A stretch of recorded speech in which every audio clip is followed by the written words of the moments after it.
It's all about giving. That's what we're here for. Drama 7.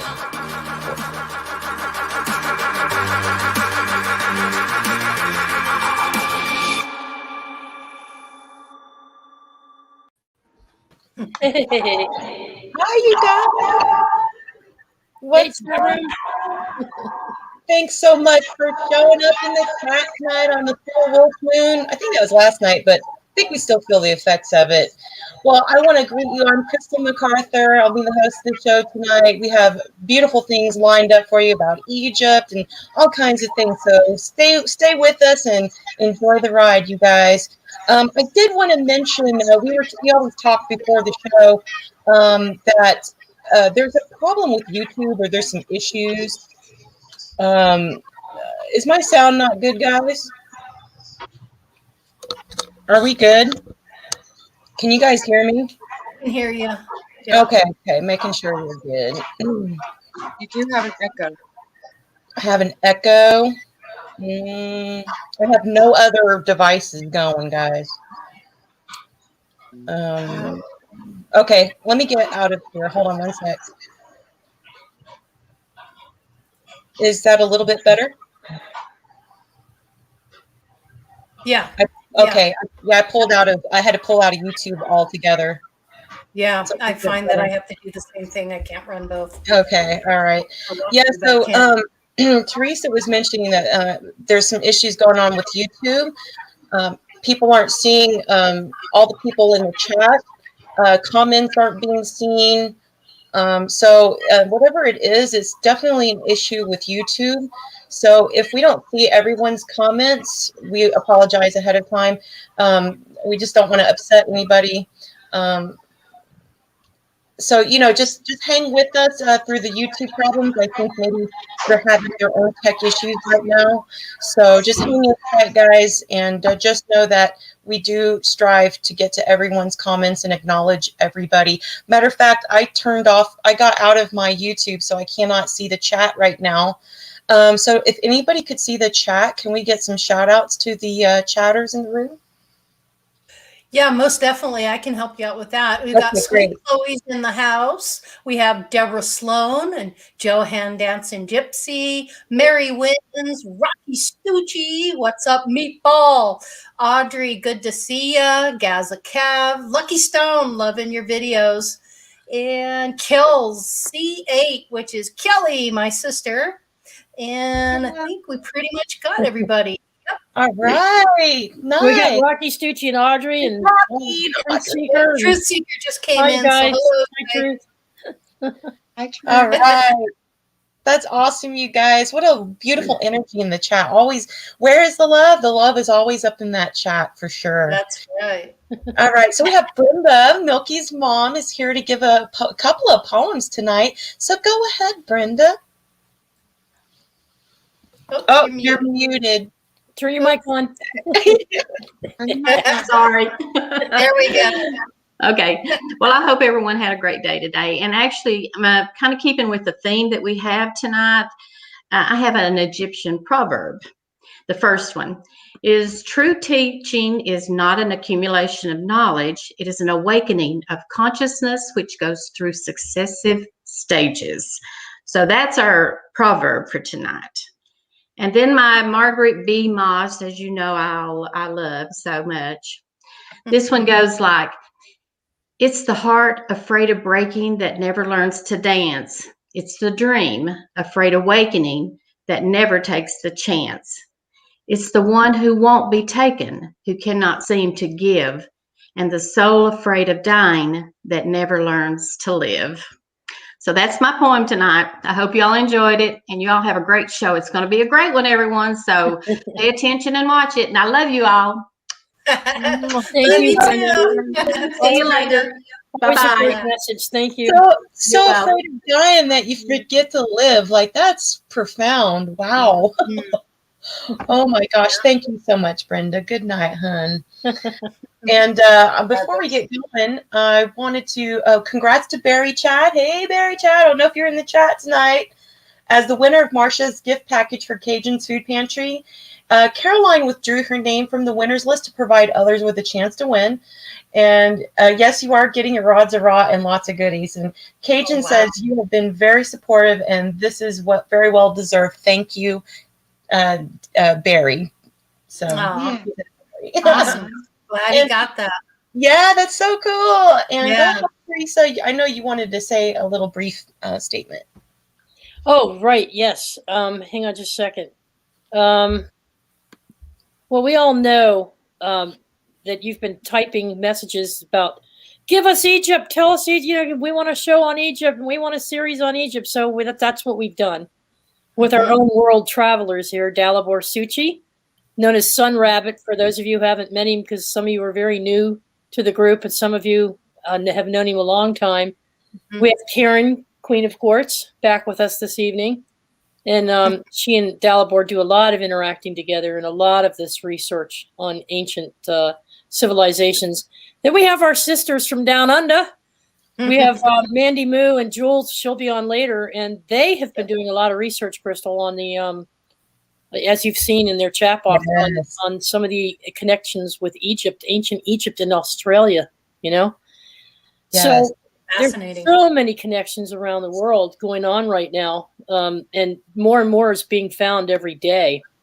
So just a brief recap, most of us know that Atlantis, whether it existed or not, we think it did, and it fell into the hands of dark magic and darker archons. And we think they shielded us from certain knowledge, those archons, in an effort to contain us and control our thoughts and our minds, both back then and apparently throughout the ages. So it would seem we're still being shielded by these archons, by these dark forces. Plato and others described Atlantis as a city created by Poseidon, the god Enki, that the central hub of activity is located somewhere in the Atlantic Ocean near the Pillars of Hercules, now the Rock of Gibraltar. But regardless of where it was, people are fairly certain with some of the research that they've done over the years that there is a distinction between modern esoteric thought on spirituality and what the ancients really knew. And it appears that it was happening and carried out through all aspects, all areas of society. So there are architects that have pieced together different pieces of evidence that validate parts of the Atlantean mythology. And we're now stumbling across a lot of different artifacts coming out of Egypt and places like Australia, places like ancient Greece that we're unearthing. And as we unearth these proto-religious societies, we find a basic common element in all of them that leads us right back to Atlantis as a possibility, as a possible connection. and some of the some of the evidence we've had over the years have been, of course, the green emerald tablet itself they believe of Hermes, who was the the symbol of alchemy, and also the Nag Hammadi scripts and the Book of Enoch. All of these lead to a common thought that consciousness and life source energy and knowledge of the stars and the cosmos were all part of their pre-religious society, and that we've lost that information. So what we're doing with this series is trying to get, I've picked a book out. Lori, if you want to stick the book up there, so if people can see it. There's a lot of textbooks on these subjects, but this one I like a lot because it's Esoteric Egypt, the Sacred Science of the Land of Khem, written by J.S. Gordon. Now, this series is not a book reading, but what we are doing is taking chapters from this book as a reference material to help generate and move our discussions along. So Dalibor has agreed to help lead a series on the esotericism of these ancient civilizations on a special series, maybe 3, 4, or 5 parts, depends on how long we need it to go. And we've agreed it'll probably be what, Dalibor, every other week? Depends. Well, I guess we'll play it by ear. Yeah. Depends on how much of the material we can cover. Right. Uh, Basically, the pyramid shape itself has some anomalous effects that science has proven to actually exist. Most of that research comes out of Russia, the National Academy of Sciences over there. Research that was led by Dr. Krasnogolovets, and he's established the fact that the pyramid shape itself is actually a concentrator of tachyons, which are faster than light particles that come from the sun. They come from all over the universe, but mostly they come from the sun in our corner of the solar system. I personally have been obsessed with the pyramids and the pyramid shape for a long time. A couple of years ago, I did my own scientific research using scale models of the pyramid, the Great Pyramid at Giza, specifically involving gyroscopes. And what I was doing was I was spinning the gyroscope to full speed using a power drill. And I noticed that it would spin for about 2 seconds longer over a period of about 5 minutes when spun inside the pyramid as opposed to outside the pyramid, which is an effect that's totally unexpected and should not be there by any in any sense of the word. Why? Because the fact that it's spinning longer means that the shape of the pyramid is having an effect on centripetal acceleration and conservation of angular momentum, as well as mass and possibly velocity and possibly time. Because the spinning of a gyroscope inside the pyramid, that's actually like speed being distance over time. So the fact that it's spinning longer could mean that somehow time is being shortened inside the pyramid. And I've also noticed that the pyramid effect only works if the pyramid is aligned exactly due north, which means one of the sides has to be aligned to true north, not magnetic north, true north, which you can find out using Google Maps or Google Earth. Furthermore, I've also demonstrated that using the classical rice experiment, which some of you might be familiar with, where if you take 3 batches of rice, from the same batch, what you put one in a jar, you label that good, the other one you label bad, and the other one you label neutral, and you concentrate all your good energy on the good rice and all your bad energy on the bad rice. Well, it's been replicated hundreds of thousands of times that the batch of rice that's in the jar labeled good will always retain its color and its consistency, whereas the bad rice will start to instantly decompose, turn black, and go through a process of decomposition, whereas the neutral rice is something in between. What the shape of the pyramid basically does is it replicates the same effect as the effect that the mind has on that good rice inside the pyramid. In other words, the shape itself is as if it's a form of mechanized good intention. This has also been demonstrated with human trials and human subjects, where humans put inside the pyramid will, after a period of 15 minutes, have completely different blood values, and all of them towards like increasing health, namely increased oxygen saturation levels, decreased triglycerides, and so on and so forth. In other words, everything that promotes health, well-being, longevity, that sort of thing is enhanced inside the pyramid. Nobody really knows why. One of the things that's been demonstrated by scientific research, including at the National Academy of Sciences in Russia, is the fact that it has a change on the angular spin of an atom's nucleus, which is completely bizarre. And if you change the spin of the nucleus of an atom, that atom starts behaving exactly the same as if it was a different isotope. What is an isotope? An isotope is the same exact atom. It's just that it has more or less neutrons than an atom of, say, like carbon. Carbon normally has 15 neutrons, whereas carbon-14 has one less. So, and that's demonstrable in biochemistry, where like an isotope of if you make like, say, an enzyme, and you use, instead of like regular carbon, you use like carbon-14. It'll have a different measurable effect on the actions of, say, enzymes or neurotransmitters inside the body. So this interest of mine culminated in 2013 when I was fortunate enough to visit the Great Pyramid in Egypt. This was right after the Islamic Brotherhood was ousted, and I got some pictures to show. Awesome. So I'll just go to share screen.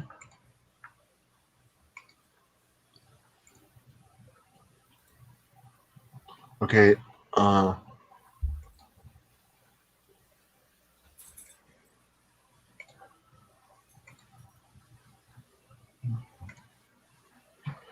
Okay.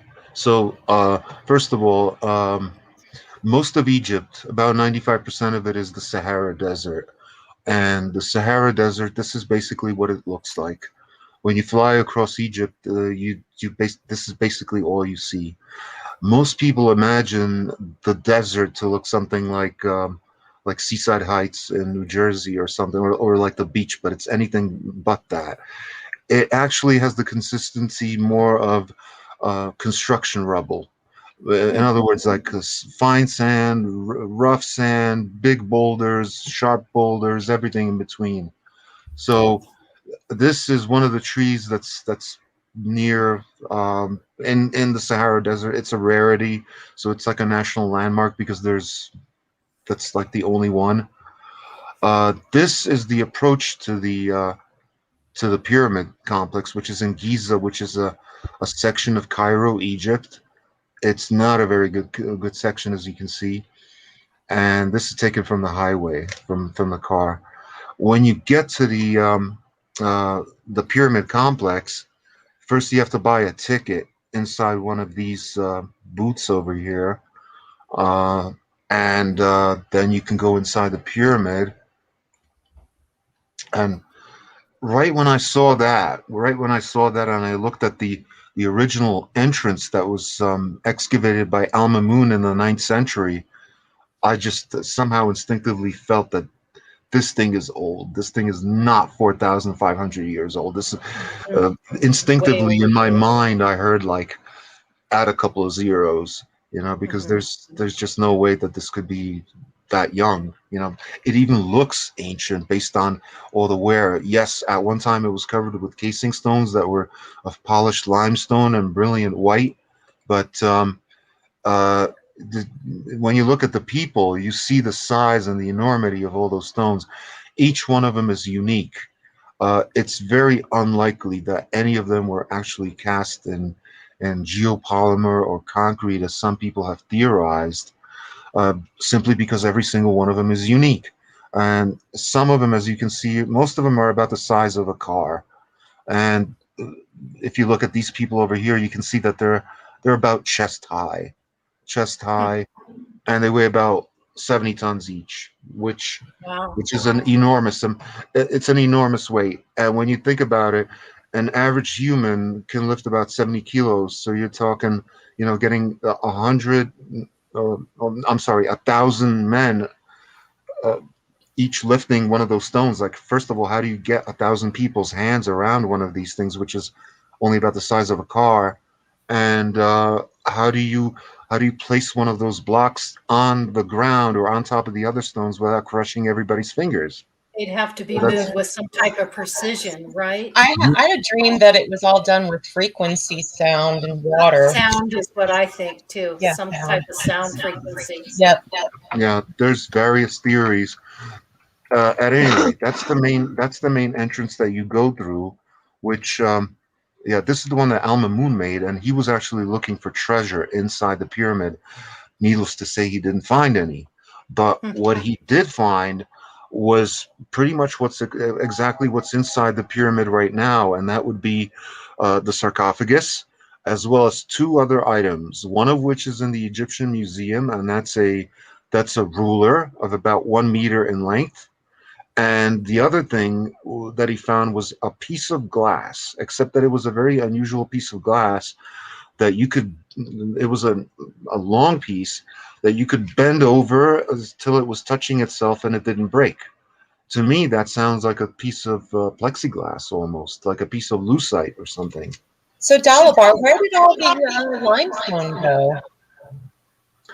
Excuse me? Where did all the limestone go, and where is the capstone? Well, this is limestone. Well, actually, the limestone came off in a series of, the covering, that came off in a series of earthquakes. And it was actually used as a quarry by the Egyptians in the Muslim era to construct several modern mosques and various important buildings for the modern Egyptians. So, you know, this thing was intact for thousands of years before it started getting taken apart. But as you can see, you know, the number of courses of rock. Wow. You could tell that, you know, just this thing is just huge, massive, and wow. You can see that some of those stones were actually cast in modern times, maybe either to prove or disprove a theory that they were cast out of some sort of geopolymer, aka cement. But this again gives you a good idea of the size of these things, and it's not easy to climb up on top of the pyramid. I only went up to the main entrance, obviously. We couldn't take any pictures inside the pyramid because that was forbidden. They made us, I went there with just my girlfriend, and they made us hand over our cell phones and our cameras and everything, which was kind of a bummer. But yeah, this is the Pyramid of Menkaure. This is the Great Pyramid. This is looking north east, and this is the view from the Sphinx enclosure, looking towards the three pyramids. Most people think it's like right there, but it's not. It's about half a kilometer. It's about a quarter mile. So you do have to take a taxi, just like we did, to go see it. To go see it. This is me and the three pyramids in the background, sitting on the Sphinx enclosure, actually. Okay, now, did they let you inside, Dalibor? Yes, I was inside. I'll get to that. Yeah, that's the most important part. This is this is the Sphinx, enclosure. Over here, you can see the classical megalithic marshmallow stones that you see at places like Sacsayhuaman, Punka Punku, Machu Picchu. You can't really see much of it because the Sphinx temple enclosure is actually it's actually very, very old. It's older than the pyramid, because the pyramid doesn't have that marshmallow stone construction. Those stones are more or less rectilinear. But you see more of those marshmallow stones, which I didn't take pictures of, elsewhere in this temple complex. Which means that the Sphinx is actually much older than the pyramid, and so is the Sphinx enclosure, which means that the Sphinx itself is probably the oldest thing there, because you wouldn't build the enclosure first and then the Sphinx.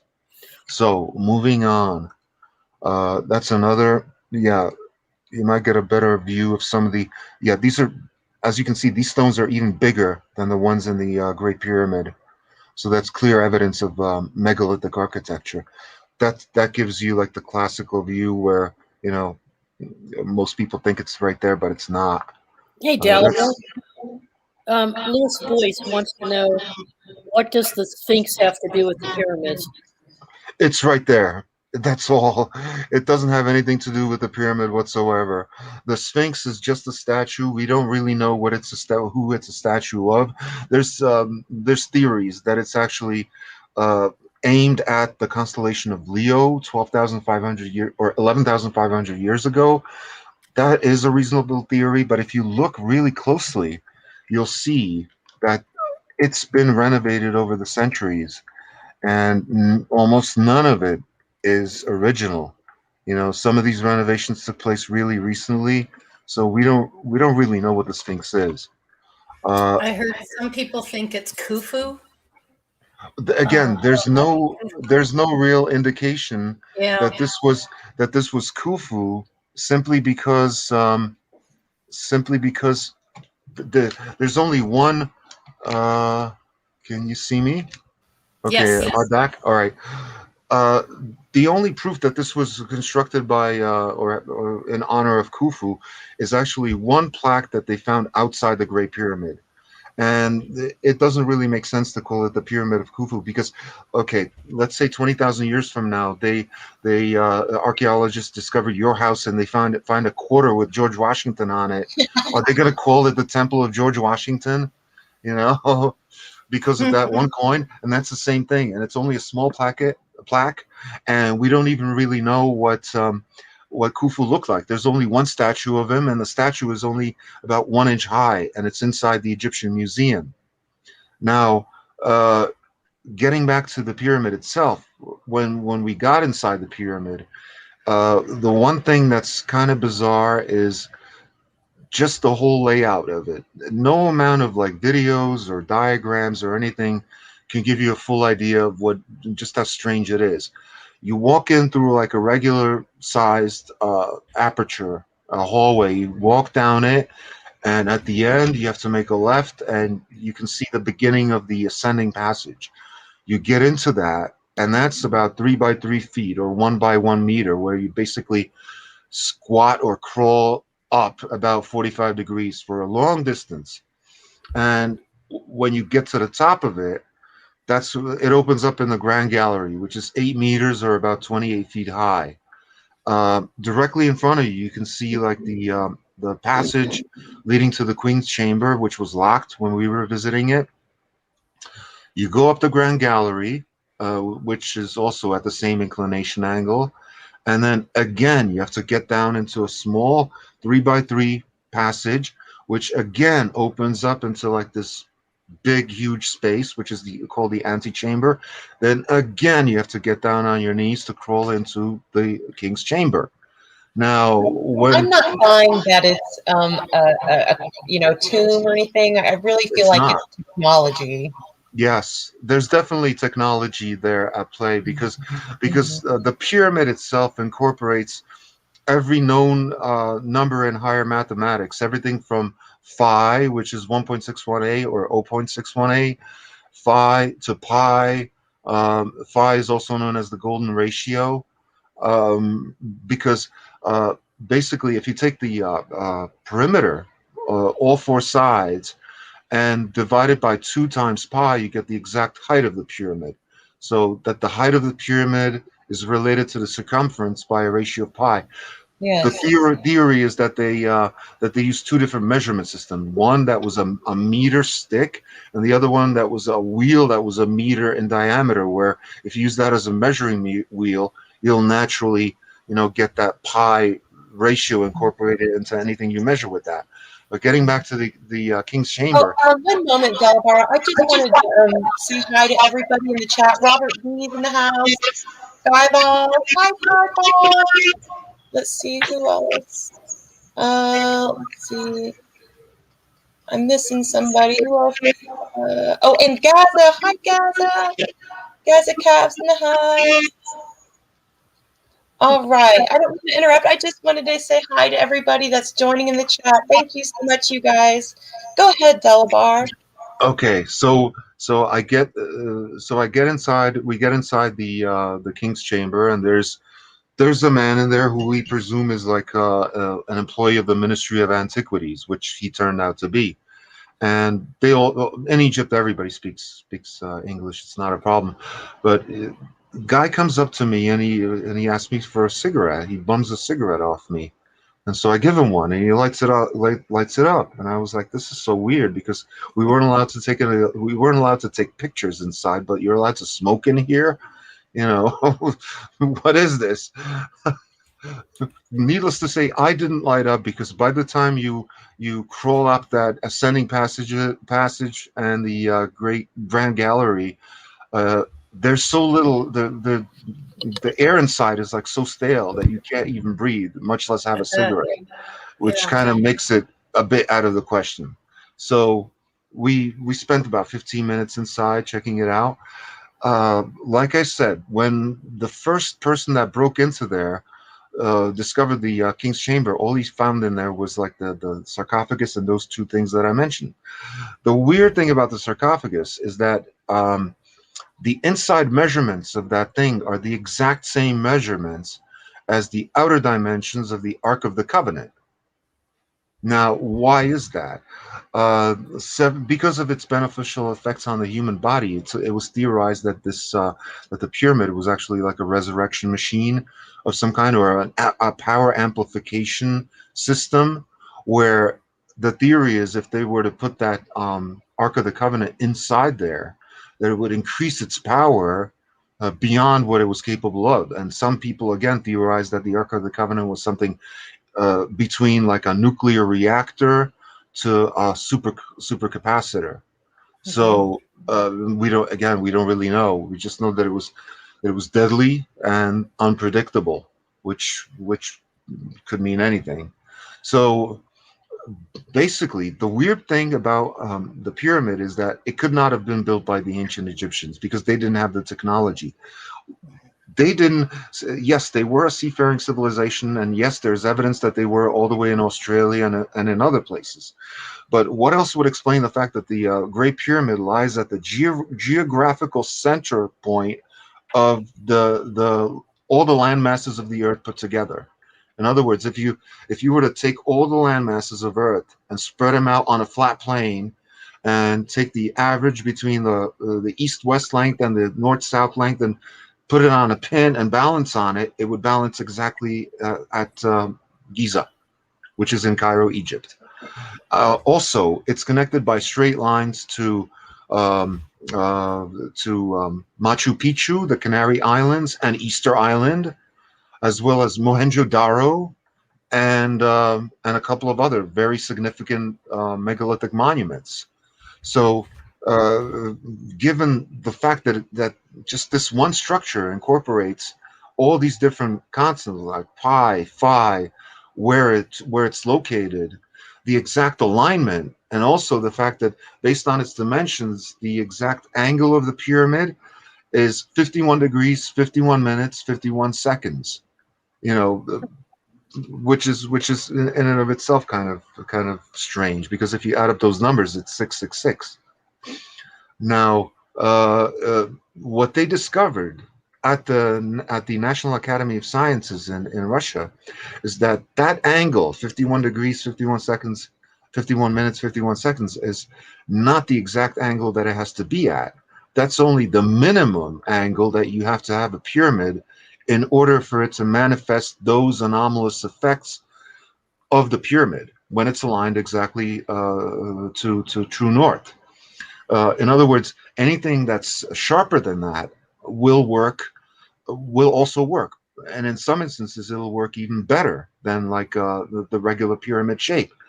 Some of the experiments in Russia have shown things like supercooling, where if you take a bottle of water and leave it outside, and in Russia it gets pretty cold, that water will stay in liquid form up to minus 40 degrees Celsius. Then when it's removed from the pyramid, it instantly turns into a block of ice. You know, that's just one of the effects. Furthermore, they've also discovered a couple of interesting things about the pyramid shape, that you can also get that shape no matter what the material used, except one, aluminum. Pure aluminum metal will, as if it will pretty much negate the effect of the pyramid shape. It's as if there was no pyramid. Trina, did you have a question? Yeah, I saw you raise your hand up. No, I was just like, yeah, that's powerful. I've seen that. Pyramids too, they change things.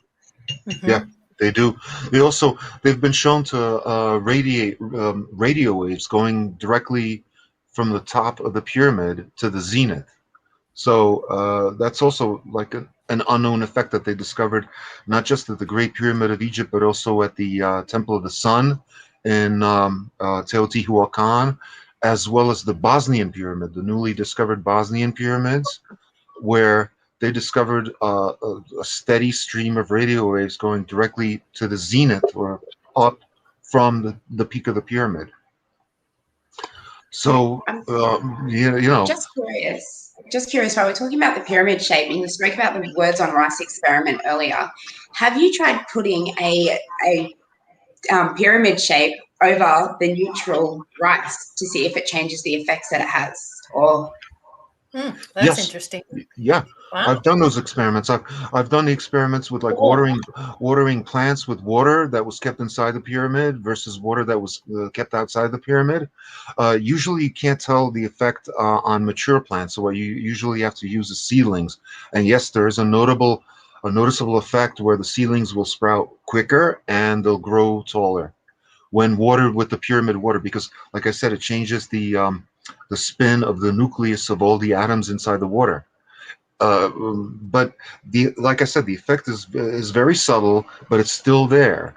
In other words, it'll change the rotational spin of a gyroscope by 2 seconds over a period of 5 minutes, which is less than half or 0.01% or something like that. I forget. I also lost all my data because that was like 30 years ago that I did those experiments. But if you take that rice experiment and just use and repeat it with the pyramid in place of like the good intention, it'll have the exact same effect. I have a quick question, and let's Crystal does first. Sure, fire away. I think Crystal's microphone is muted. So my question to you is, given what you've just told us tonight, we were chatting before the show began on we were just speculating about what this may have been used for. If not a tomb, then a resurrection chamber, a regeneration healing chamber where you could go in and be healed. Well, there's several theories. I think it was designed to amplify someone's intention, someone's energy of intention, and that could have most likely been the pharaoh.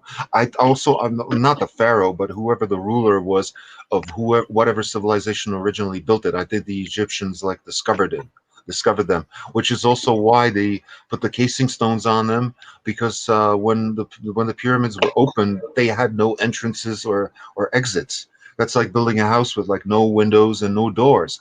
We do build pyramids in the modern day, and they're called skyscrapers. The most famous one that's pyramid shaped would be the Empire State Building. And what is that a building of? It's a building of power. So anything that goes on in that building is amplified by that shape. And the obelisk shape has a pyramid at the top, and the obelisk itself is a symbol of a quartz crystal. It's not a phallic symbol. It's a symbol of a quartz crystal, and quartz crystals vibrate at a specific frequency, which is why they're used in crystal radios, crystal watches, and basically to keep time, because the frequency stays the same, and it's only determined by the shape and the voltage that you pass through it. So yeah. So what Can we you guys have hear me now? I'm going to say something. Go ahead, Karen. I'm sorry. Yeah, no, that's okay. It was just with what Dalibor saying, just about we're wondering about the pyramid and what the use and the setups for them, and what I realized based on my background of in technology with networks and computer systems and how that's built with crystals and the same basis. What I found in my studies is that the pyramids were built as energy systems with a power source in the centroid position, which is usually the Queen's chamber, which would have been an energy source like a big crystal or the ark or something like that, a portal, and that was tied to the other megaliths structures in the pyramids around the world, I think, in an energetic system, or to create a certain energy or frequency, to create a consciousness within the planet or a certain vibration or frequency. And it was held in place by all of the pyramids and the obelisks themselves as well. Because you have to remember the limestone and especially the obelisks with the quartz and the shapes and the capstones that are usually gold or copper as a capacitor, and the crystals within it, they would have been used as what I would have called repeaters. holding the frequency in a network, and we even use them today. They're they're called repeaters to take that energy and transmit them further and collect it and move it on to the next position. So I really do believe these structures were connected together pre the megaliths, Egyptian way back, and they were used as an energy source to keep the planet as a collective vibration or consciousness in a certain energy. I agree. I'd like to follow up on that with her, Dalibor, because we were talking about photonic energy before we started tonight. Yes. Martha posted something today in the Andromeda chat box, which was right in sync with what I've been researching for the past 2 weeks. And that is that these, in past 3 weeks actually, and that is that these monuments, these pyramid structures, the way they're formulated, wasn't just about maybe resurrecting or even recharging you for health reasons, but they're trying to tap into a higher source of power. An amplifier. And in the Book of Enoch, it suggests that perhaps he had the sacred geometry to build these pyramids in a certain way, like a reset switch, so that if anything happened to the earth, he could reset the earth back. And her article says, photonic energy is the highest form of light that is known, the light of source carrying a sentient superconscious intelligence coded in the frequencies, just as laser light through fiber optics can carry thousands of videos and phone conversations that are coded in the light. Modern science has only recently rediscovered what the ancients already knew. This understanding of galactic light was known anciently to the Gnostics.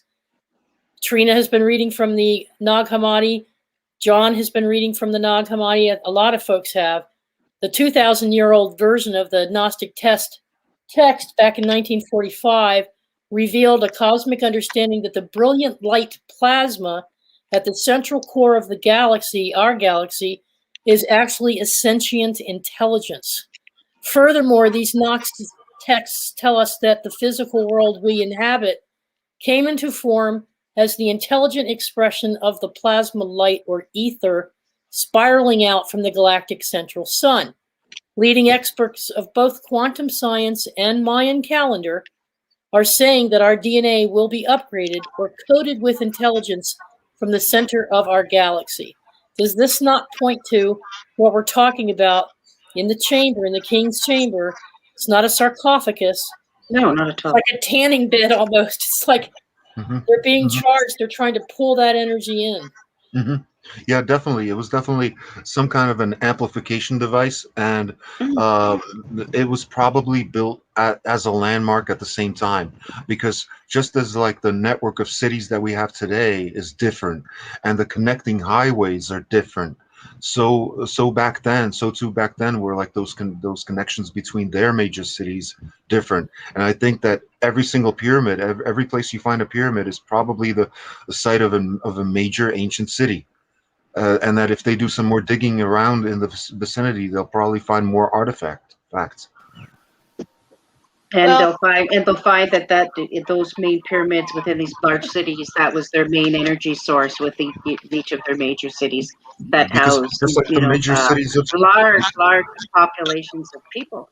And you have to remember too, under most of the pyramids, there's water source too that you need to as a generation system or generation, and that's why you have the water system generally underneath the pyramids, including if you look at the new one, the Pyramid of the Sun in Bosnia. And there's a video on the Crystal Network, there's several under the Crystal Science page, where they found within the chambers all of the big quartz stones and the vibration stones and what that did as far as, again, the tuning and the vibrations and frequencies held within each of the pyramids. And you'll find that it's because of the crystals, the quartz silica that's there. Yeah, actually, it is related to water, because major civilizational centers always do have some kind of a source of water. It's necessary for human survival, and also there is a relationship to modern times, because the places with the greatest population concentrations have the tallest buildings, and that's how we were able to find the pyramids of Egypt under all that sand that moved over it. was simply because they were so tall. Don't forget that the whole thing wasn't excavated until relatively recently, like in the 1800s. So we didn't even know how deep this thing went. We didn't even know how that the Sphinx had paws. All we saw was the head. So, That's correct. Yeah, it was a center of power. It was a center of population, and it was some kind of an amplification device. And it served much the same purpose as office buildings serve today, except that we don't know about that type of power that they had access to, using Atlantean technology. Because think about it: if you were to take all those people that do business inside the Empire State Building and put them in tents, somewhere out in Battery Park or whatever, or Central Park, would they be just as effective as inside that building? Probably not. Hey, you guys. Hi, Jules. How are you? Thank you for joining us tonight. I wanted you and Mandy to kind of talk about some of the things that you've discovered about Egypt and the pyramids in Australia.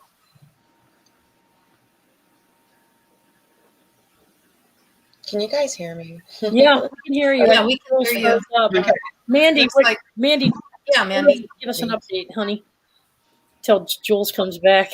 Oh, she's muted. Oh, there you go. There we go. Jules is back. That's okay. She's muted. Go ahead.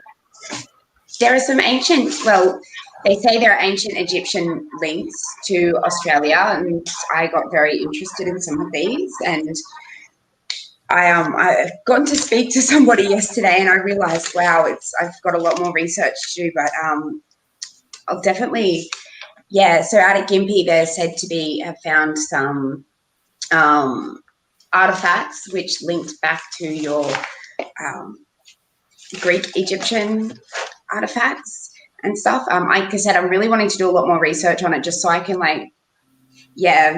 make sure I'm giving you guys facts from people that have studied it rather than just what I'm reading off the internet. But it's really, really fascinating when, speaking to these people and just realizing that, a lot more visitors came to this country pre-1600s than we realized. So, it's really interesting. Well, they're discovering that the Native Americans also had interactions with the Egyptians, discovering that area, but that there's some connection there because of the artwork they're finding, and some of the artifacts, like in the Grand Canyon, are pointing to some of the loot that people have discovered over in the Egypt plateau. So there's definitely a connection there. But other ancient civilizations had communication with each other, not just the Egyptians and I wouldn't want to call them ancient Egyptians or anything, but also with I forgot what I was going to say, but with the Vikings as well. The Vikings had interaction well. So I think there was a worldwide, it wasn't Christopher Columbus discovered America and that was it. No, there's a bigger, story, that has been suppressed over the years. And another author that goes over that a lot is Matthew LaCroix, does a lot of work on that. And I love his work. So hopefully one day I'd like to get on a show. We'll see. Cross your fingers. But I think there's many links, like they found Egyptian. They found question. I'm sorry. boomerangs in Egypt and Martin boomerangs. Oh, sorry, Trina. Go ahead, darling. I think it's fascinating too that this is even going off world because we've got identical pyramids on Mars.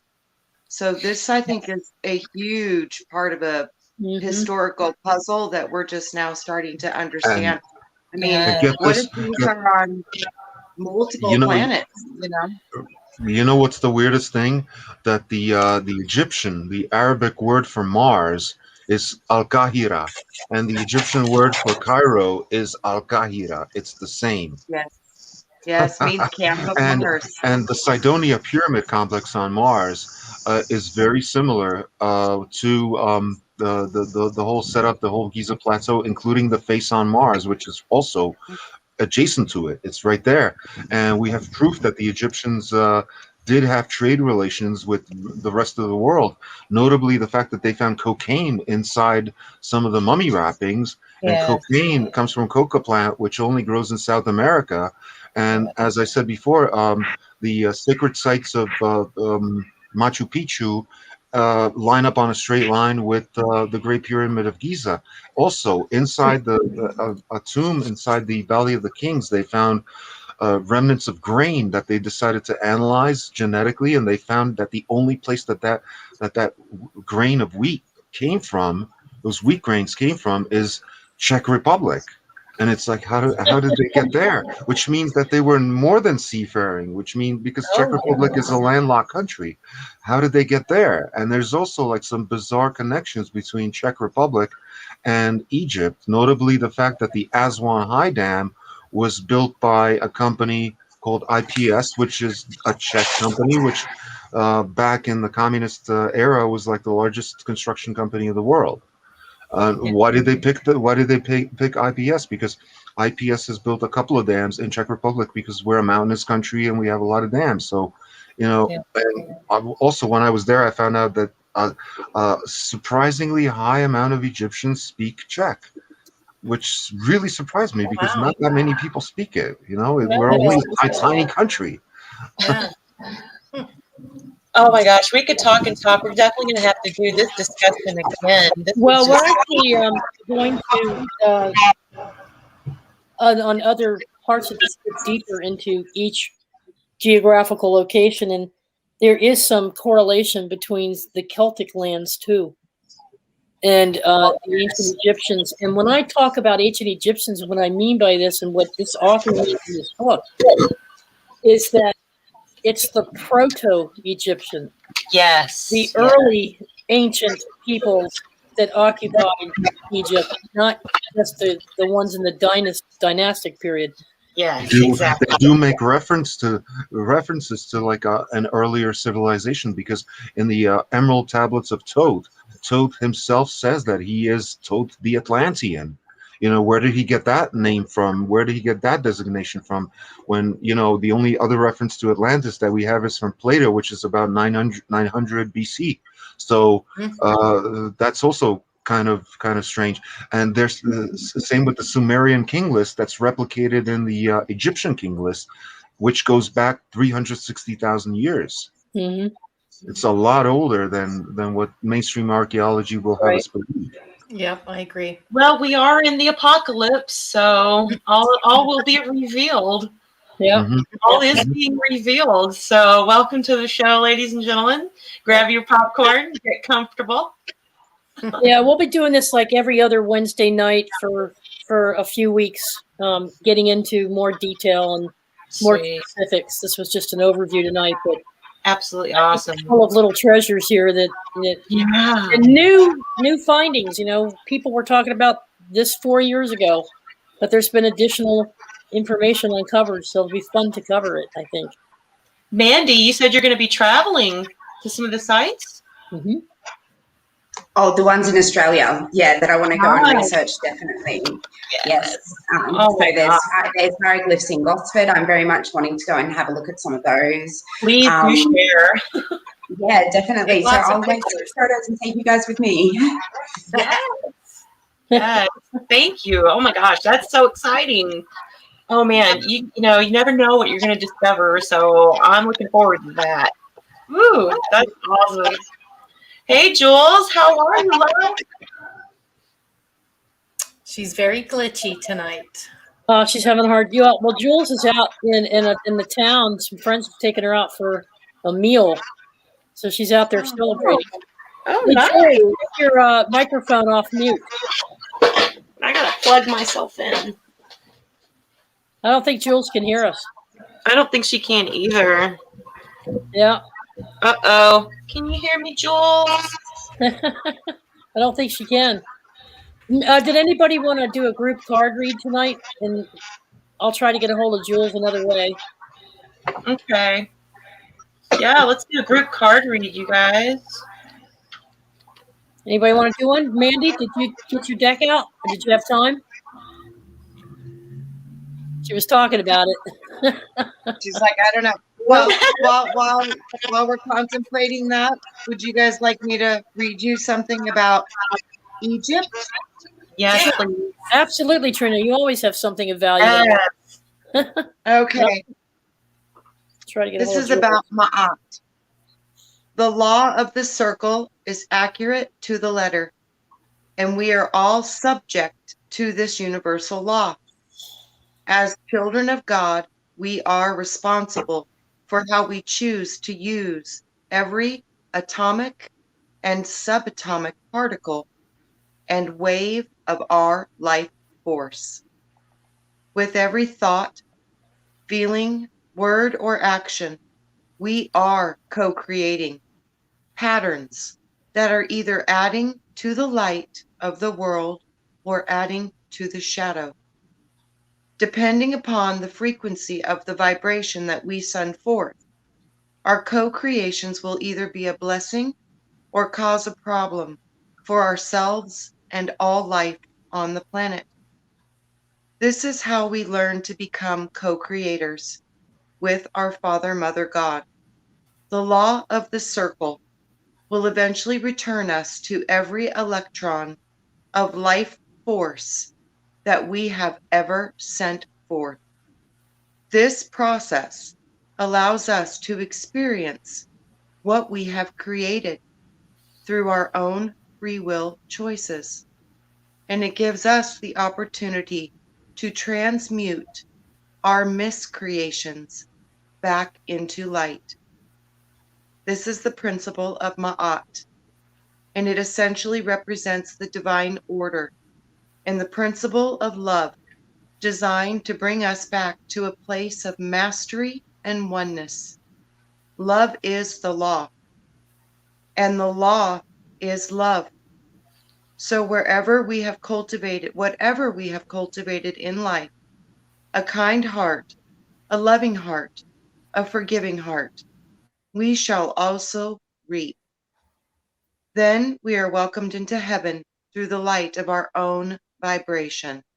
However, if we have had a hard heart, a bitter heart, an unforgiving heart, then we cannot hold the frequency of love.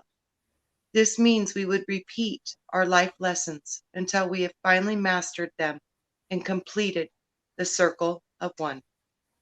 Wow. Boom. What was the source on that one?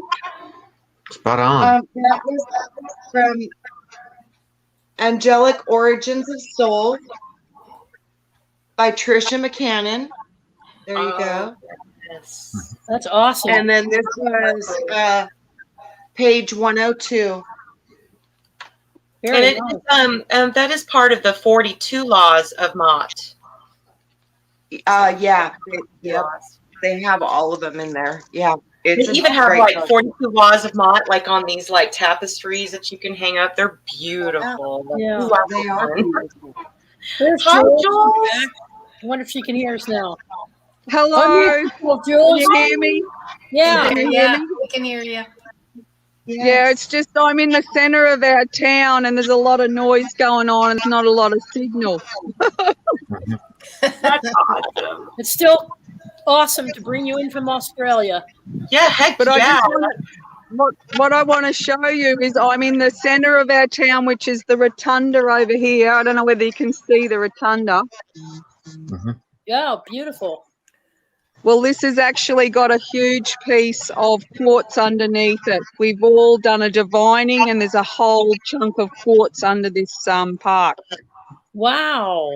Julianne, you just gave me the shivers up and down my whole spine. It literally made my body shake That's when you awesome. said that. Wow. Yeah. So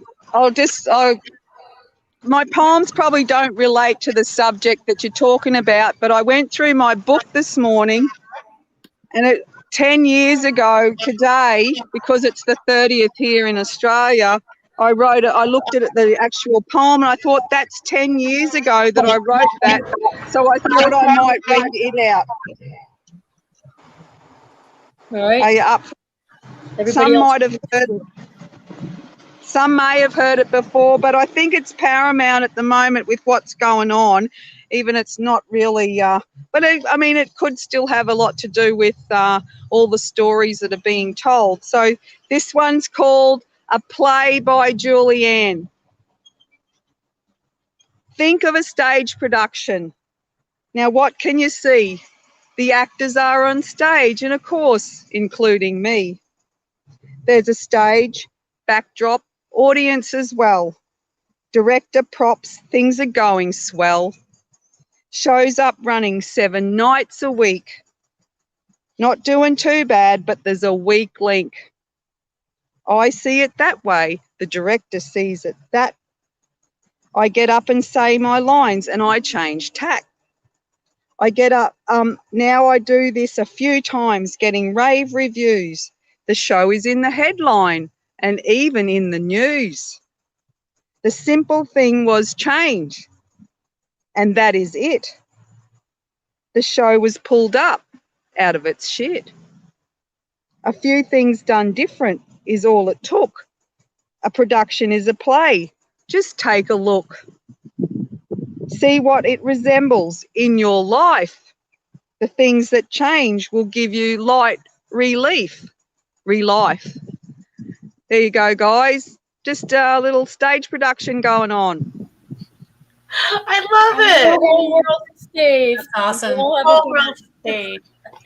Or what about that rush album, exit stage left, you know? Yeah.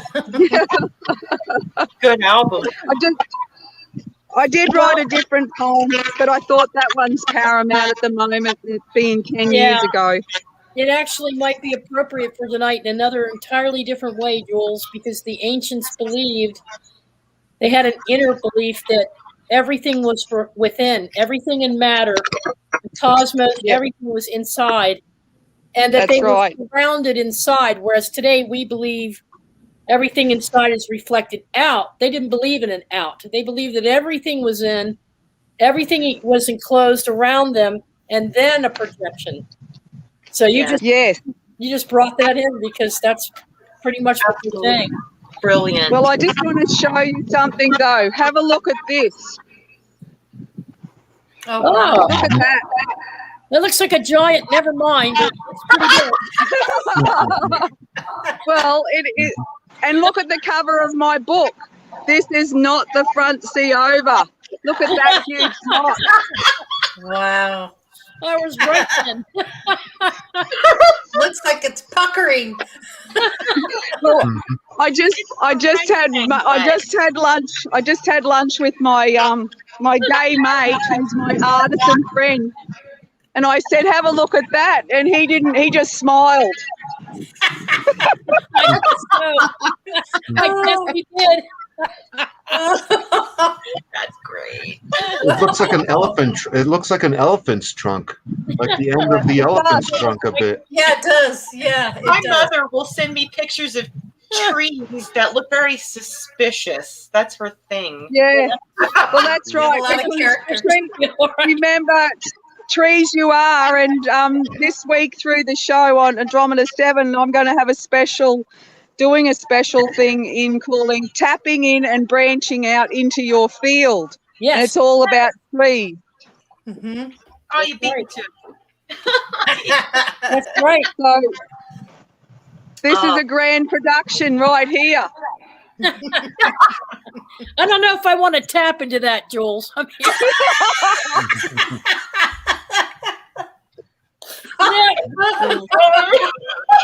Ooh. Well, enlighten anyway. I've enlightened you on a different subject, haven't I? Enlighten. Yeah. Yes. Thank you, Jules. Thank you, Jules. Enjoy. So here's my little car here, and here's my sticker on my car. It starts in the garden. Yeah. It starts in the garden. Oh, brilliant. I'm looking forward to that energy workshop with you. Yes. Yeah, that'll be great. Well, I've actually, you know how we all have our little issues. Well, mine is actually doing sitting down and writing something in form and structure, and I've written it out 3 times because I keep getting more ideas and different things. I'm going, oh, Julianne, form and structure, form and structure. Oh, you guys got me tearing up. This is great. I love that. Anyway, guys, enjoy the rest of your show. It's a bit noisy here, so I'll let you keep carrying on. So I hope I put a little jest into your step. Yeah, you did. You certainly did. Thank you, Jules. See you Wednesday. See you Wednesday, Jules. Yeah, she's great. Yeah. It's like, sign my autograph. Yeah. All right, guys. So enough of that. Enough of my Announcements. here. Yeah. So Teresa, we have some announcements. Would you like to go first? Let's see. Yes, I have a question for the audience and for all of you up here. And that is, please, if any of you has any travel experience or stories about visiting Egypt or some of these other places, it could be Greece, it could be Rome, Scotland, England, Ireland, places in South America. But if you want to come on and join us for these discussions during this series, that would be greatly appreciated, because we can get some other panelists in here and give them an opportunity to share their photos and their stories and help join in on the conversation about some of the spiritual aspects of these places, because it's just incredible. So I'd love to have you. Yep. Be the traveling cosmos Andromeda 7, Yeah. Us travelers of both time and space. And then we have the update on the workshops. Oh, yes. David and I will be starting to pre-record our discussions with his Book of Life. And we will be uploading those discussions every other Wednesday night. On the Wednesday nights that we're not doing the Esoteric Egypt. Yeah. And the first one is tentatively scheduled for February 17th. And there'll be a live chat room during the viewing. So when you all are watching it, David, if he's awake, because it's after 2 a.m. where he is, he'll be in the chat room with us, but I'll be there and others. And we will be tackling those universal laws that he was going over in his videos and looking at the different chapters that he's setting up to coincide with his series. So that's going to be really fun, educational, and relaxing. Yeah, that'll be awesome. Chit chat. Oh, yeah.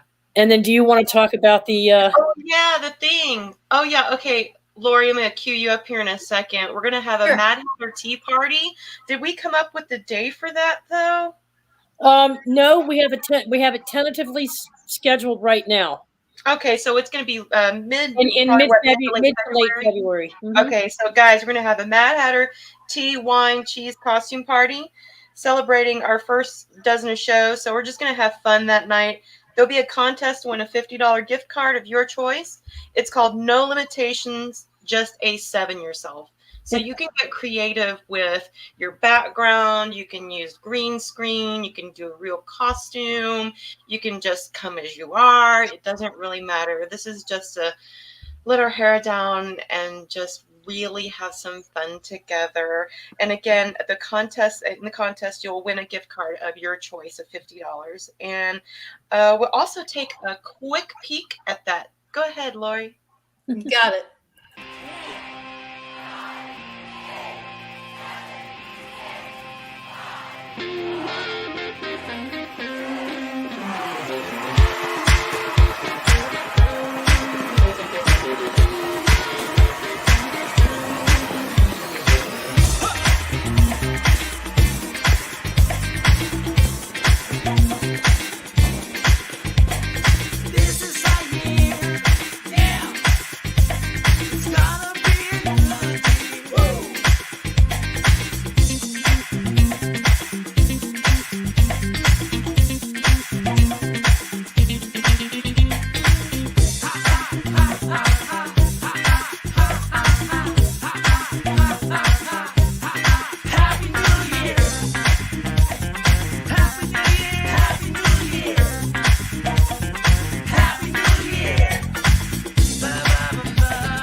That was awesome.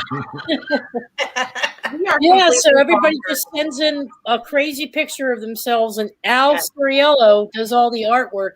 He'll put it into a postcard form for you. We'll have another video during that show and show all the contestants. So the first two right now are Audrey and her cousin Michelle, and Brenda, our own Milky Mom. So cute. Milky Mom. Milky Mom. Cute. Awesome. Yeah. That's so adorable. That's going to be. So we have a couple weeks to collect all the pictures, Crystal, and then we'll. Yeah. Okay. So we got some time. Yeah. Yeah, nice. So guys, participate. It'll be so much fun, and we'd appreciate that. And thank you, Big Al, for doing all that for everybody. That's awesome. I know you're busy driving and everything, so you got a lot on your plate. Thank you so much, Big Al. And Lori, for putting the video together, Lori. Yeah, Lori, that was so cute, and you looked crazy, silly. Crazy. I didn't even recognize myself. I was like, who's that? I know. I look like a squished bug. It was fun. I sent out a picture too, but I didn't see myself in there. I was dressed as a caveman. Well, we'll add you.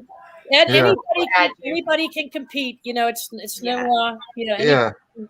So, and the chat room's going to pick the winner. Yeah, chat room. Yes.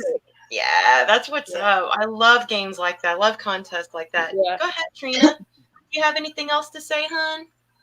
Okay. No, I was just saying right on that the chat gets to pick the winner. I was like, I like that. I know, I love that. Yeah, what we'll do is we'll play the video of all the photos and all the postcards, and then afterwards, towards the end of the round table, or we'll have the folks in the chat room. We'll bring up each slide and hold it for a few seconds, or bring up 3 or 4 at a time, and they can decide, and they can all vote on who they think ought to the $50 gift.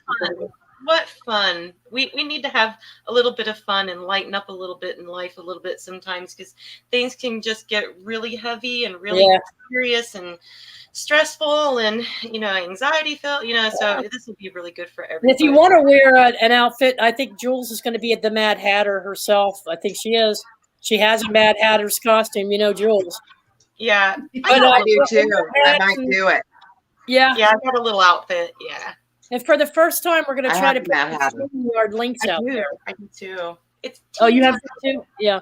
Mm-hmm. Oh, that's great. We're going to put the StreamYard link out there. So if somebody wants to come in and say hi and wearing a hat. Yes, that would be great. Oh my gosh. Oh, that's what's up. This is going to be so much fun. Yeah. I'll make sure I have some really good tea brewed up for that one. And it's good for a $50 gift card, so you're gonna win something. That's nice. Awesome. That's awesome. Yeah. Well, we want to thank you guys for joining us tonight. It's been such an interesting and fascinating conversation. Something I could talk about for hours all night long. So thank you, Dalibor. Thank you guys so much for coming. I would say in conclusion that I hope this motivates more people to do their own research on pyramids, build your own models, and like I said, you can use anything. You can use wood, you can use cardboard, you can use or plaster of Paris, anything, concrete, and do your own experiments and get creative. Start using things like maybe orgone technology and try to incorporate that, or electromagnetics, or magnets, or other things, or take pictures of it using infrared, or use your imagination. Yeah, absolutely. We're gonna get like Mr. Science over here. And Karen has a whole section for these kinds of things on the Crystal Network. She's just updated the heck out of it. She's added Andromeda on there, and she's added some more profiles for your soap business. She's got some other folks she's working on. Mandy Moo. Yeah, I'm doing Mandy's next. Yeah, but you're right on the Crystal Science page. You're right. There's lots of videos about pyramids, about the science behind it, the math. There's videos. The good one is Les Brown's Physics of Crystals, which goes right into the pyramids and the energy and how that works. And so there's tons of videos on what we're covering tonight and about EH emergence of theory, about the tetrahedrons, the energies, the Merkaba. It's all on the Crystal Science page. Yeah, Mandy was working up the levitating magnets and the bismuth. So fascinating. Mandy's on that page as well. I'm just updating it now. So pretty soon, when you go in by tomorrow, the next day, she'll be on that page too. So in that area, she actually got a magnet to spin between her two bismuth crystal formations. She got the magnet to spin, and I'm like, oh wow, that's crazy. Diamagnetic, of course, everything is magnetics. Yeah, so please start hitting that Crystal Network site, y'all, because it's got tons of information about this. And I'll be updating some things with Karen. Every now and then I'll add something, that we've covered, and we'll make that happen too. So yeah, we'll put that in. Plus, actually, next day or so too, Dalibor has a new article on his page coming in too. He wrote a big article just about what's going on in the world. So that's going to be on Dalibor's page, Sun Rabbit, and it's on the Crystal Network. He has his own page there with his articles too and links. So that'll be there too. I'm going to get over there right after the show. All right. I have to do it. I wanted to thank everybody that donated to Cajun Queen's Kitchen. Please keep up those donations. You would really, really appreciate them. And we do want to thank all who did donate. Thank you so much. We'll leave the link in our description of the show. And we'll have all the links to everybody's things, the Crystal Network, everybody's links. So pay attention to the credits. That's where you'll find a lot of the links there as well. And we appreciate you guys coming tonight. I want to thank each and everyone that's on the show tonight. Thank you so much. I'm so honored to be in your presence of all this brilliance. I'm just like in awe right now. So, all right, you guys. Well, thanks, Dalibor, for doing the series for us. Yes, thank you so much. Yeah. I think it's a big deal that I was 5 years old and can spell Tutankhamun. Oh, well, good night, you guys. Thank you so much. Wait a minute. You could spell Tutankhamun when you were 5 years old? Yeah, I was able to read. What's wrong with you, Crystal? I don't know. I was 5. I could read books by the time I was 5. And my mom had all the time collection series of ancient worlds and the supernatural series and things. And that's all I had. I didn't have a TV. I read books. So okay. How awesome. And plus Tutankhamun, that's not that difficult to spell because it's Tut, An, and Amen. It's just combined the three. But a 5-year-old, come on now. Yeah, I know. For a 5-year-old, that is a and then, I would read about ancient Pompeii and, the Bermuda Triangle. And then I would go to werewolves and vampires and witches. And then I'd go back to ancient civilizations like Atlantis. And so, but this is at 5 years. I'm embarrassed because all I was doing was stripping the clothes off of Barbie dolls and throwing them off. Barbie and Ken, I'd make them go nude. I was riding my dirt bike in the street. I'm with you, Trina. Dirt pies and dirt bikes rule. I was kind of a bookish kid myself. Okay, do you remember the Rainbow Bright doll back in the 80s?